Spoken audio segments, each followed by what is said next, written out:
This is Dolynny TV. Good morning, guys, and welcome. Well, it's morning for me to this challenge video, I guess simulation video as well. I wanted to throw this at myself because I have not seen a single video covering it. I've heard enough complaints about the Oilers trade for that. Yeah, I don't even want to talk about it, but you know what I'm talking about.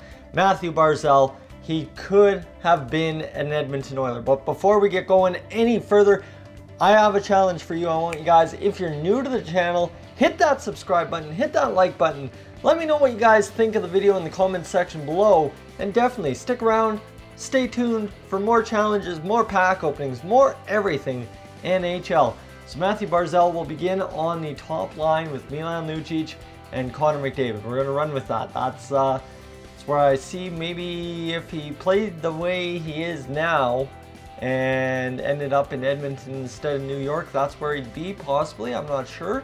And we could give Leon Draisaitl, actually, let's give Leon Draisaitl the time up there as well and see if we can create a power first line with Mathew Barzal. A little bit of Barzal's stats on the recent roster update: 88 offensive awareness, shots all 85 plus, and the passing and everything else is 85 plus as well. So he looks to be a very solid guy in this simulation. So let's go find out after 1 month what he can do for the Edmonton Oilers. Pardon me as I lost my breath for a second. And we start off on winning, a little bit of a winning jump here, boys, and then get shut out by back-to-back teams. Shootout loss, that's nothing new. Of course, guys, if you're new to the channel, before we check the stats for the first time, what I want you to do is also, during this video, while you're watching, I will have a card to my Edmonton Oilers franchise mode, so don't be shy. Check that out as well while you're on YouTube today,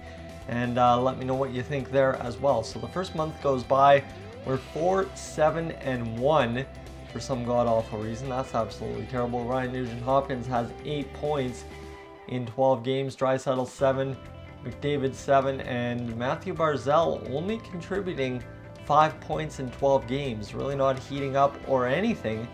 So that's an interesting factor. Maybe the simulation kind of playing the same way it did with Brock Besser's simulation and Matthews, where overalls really play into the factor of how well the simulation goes in season mode.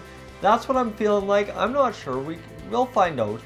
And we're only 4-7-1. We're only 3 games below 500, where the Oilers have seemed to be all season long here in 2017, 2018. And let's go up to this game against Calgary, 1 month at a time each way, and see if we can generate anything. A couple more losses. There's finally our biggest win of the season. Back-to-back big wins, and now maybe we're starting to roll, but we seem to win one, lose one kind of thing. Here's where you gotta...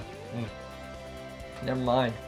That's a tough blow. But guys, yeah, Mathew Barzal, really wish, now that everything's panned out the way it has, I wish he would have ended up in Edmonton, but you can't take back a trade, and that's for sure, unless the league rules it, whatever.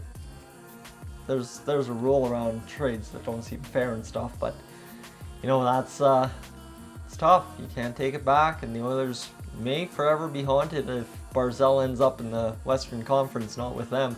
Nugent-Hopkins leads the way, Patrick Maroon, McDavid, Draisaitl, still only 20, they're not even point per game guys, and then Mathew Barzal, he's a half point per game guy, so starting to heat it up, starting to get it going.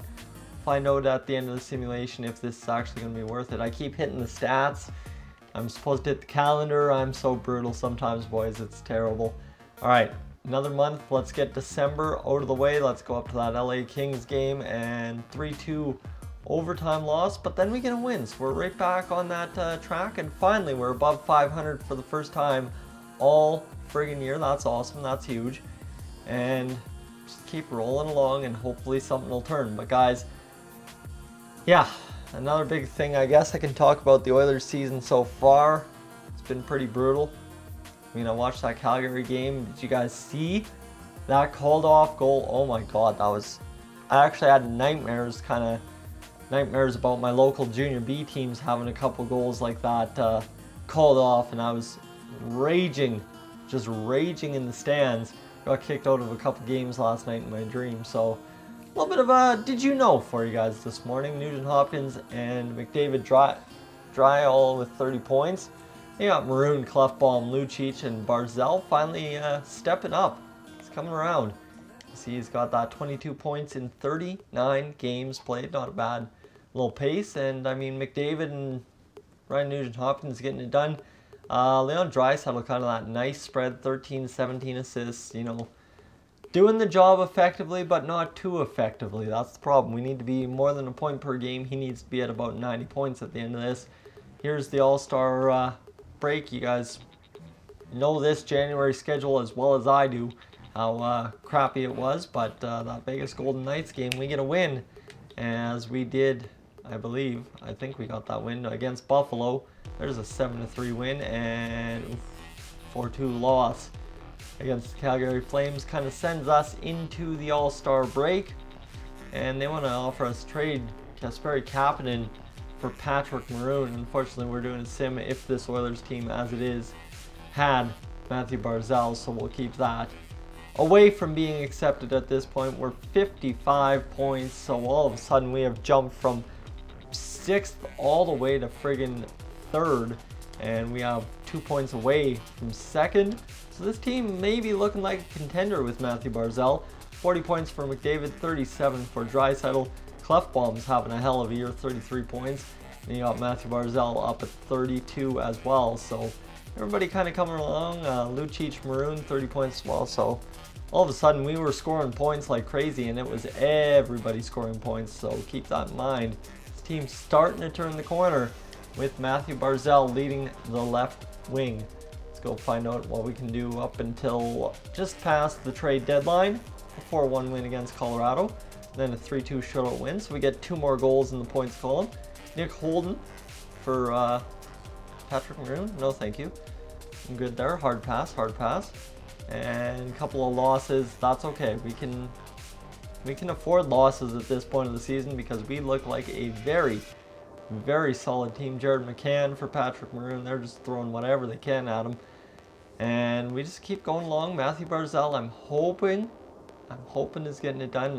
Morgan Klimchuk now. That would be a trade for the Oilers if they could flip Maroon and him for Maroon and Camilleri for Jose. Jeez, the Islanders want to give us all their young talent. No, thank you. No, thank you. We will keep rolling along without those guys. 31 wins now, 24 losses, and 8 overtime losses. Okay, so we're 1 point now, even after all those losses in March, back from getting it done. Ryan Nugent-Hopkins, Connor McDavid. Well, Nugent-Hopkins having a hell of a year. McDavid, Draisaitl, 48-45. You got Clefbaum, 44. Barzal is the 5th leading scorer with 39 points. So Mathew Barzal still having kind of a Rookie of the Year campaign with 39 points, depending on what he does the rest of the way home. If he gets 11 more points, that's 50 points. That's a Rookie of the Year pace, that's for sure. 63 games, so there's 19 games to go. We're just going into March here. I said that was March that we had just simulated. So rest of the season sim upcoming, 2-1 loss, 3-2 overtime loss. And now we get a couple of wins, and all right. Ryan, hey, this team surprised the heck out of me. If the Oilers could do this down the stretch, I'd be pretty damn happy, I must say. 35-34, and all of a sudden the wheels kind of fell off towards the end there. 37, so that's good for 85 points. I don't think that's a playoff pace. And Mathew Barzal might not have contributed enough, but I mean, also the rating, in my opinion, isn't exactly where he should be. Well, we were 3 points back. We were 1 win back of being in the playoffs with this team. Connor McDavid, 67 points. But really what matters is 57 points for Mathew Barzal on the season. So he finished with 18 points in, you believe that? 18 points in 19 games. Kid came around. Really, once again, the stats look spectacular. Mathew Barzal, if only he was an Edmonton Oiler, we would be looking at things a lot differently. I think even with this simulation, an extra 57-point guy on your team is crazy. Mathew Barzal alone. In the real NHL, oh man, talk about him with McDavid. I don't even want to think about it. It would be unreal. Oscar Clefbaum, 53 points. Lucic Camilleri, everybody really contributing. And then Cassian had 27. This team could score. Like, this team had no problem scoring goals. Drake Caggiula at least scoring forward. Even Mark Letestu, Jesse Puljujärvi had 20 points. So this team really came together and got it done. Anyway, guys, this is Dolynny TV. I'm Tyson. Don't forget to subscribe. As always, I will catch you guys in the next one.